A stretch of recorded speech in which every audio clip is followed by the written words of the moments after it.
Questions, Harley, what do you think of this Joseph Kony debacle? Well, if you haven't seen the Kony 2012 video on YouTube, it's got like 44 million views in like a couple of days, going nuts. And I think it's great that we are using things like YouTube and Facebook and Twitter to get a message out there. And it's an empowering message. But what I feel is that it's a bit of a distraction. And I'm not saying anything that's going on over there is good.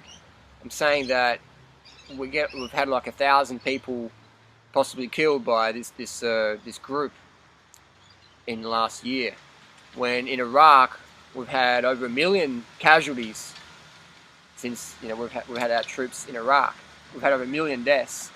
So we've got 1,000 versus 1 million, and it took, how many years did it take for us to get all the troops out of Iraq? It's just, I think it's a bit of a distraction. It's almost like us in the West, in Australia, US and Europe, we sort of like, look how good we are to the rest of the world. We like say, we'll come and fix your problems.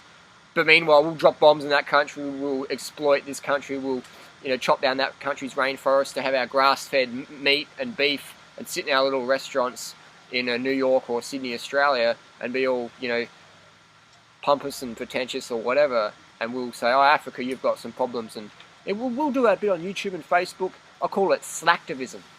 And I think it's great, like I said before, we're getting the message out there, but let's look at some real causes, some real issues. Just thinking you can share some Twitter feed and think, oh, I've done my work for the day, saving the planet. And it's like, you're doing good, but it's a pretty small little step. What you put in your mouth's a bigger step. Cutting down the forests. What's happening to all the forests in the Congo? Like we need the forests, we need the trees. People are cutting them down to grow grass-fed beef in the Congo or in Peru, in Uruguay, cutting down the Amazon so you can have your grass-fed meat.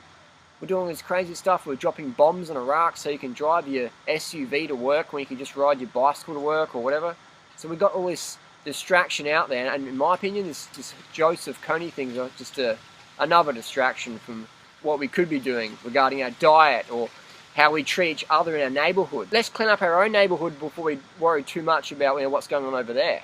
Otherwise we get into this complacency thing, like everything's okay because all the problems are overseas, when in actual fact the problems are often buried in our own backyard, in our own house, whatever. So that's my opinion on this thing. Like I said, I think it's great that people are starting to use these social networking things for a better cause rather than just making some silly video about nothing. So I think it's great that we're using this, and it's a good sign that things are getting better. My only criticism is I think we should focus on bigger issues versus a small thing. It's like worrying about, someone spilt a bit of tea on your foot and you're flying in an aeroplane, but actually the aeroplane's about to crash. And you're like, look at this tea, Twitter, look at this tea I spilled on my... You're twittering on a plane, someone just spilled tea on my foot, yet if you look out the window, we're about to hit a big mountain. So I think we've got to focus on bigger issues like cutting down the rainforest to grow cows to feed fat people, when over 27,000 children die every day under age 5 from starvation. So we've got 1,000 people massacred in the last year from the Kony thing. We've got over 27,000 children under age 5 die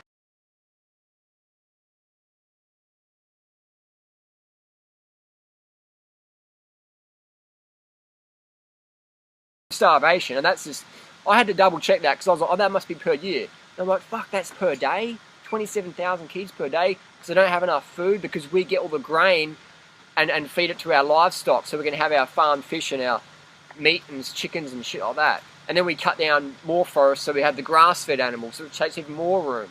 It's crazy shit. So we've got to look at our diet first. If you want to save kids, go vegan. Definitely, man, go vegan. So thanks for watching. Keep up the support. Instead of being a slacktivist, be an activist.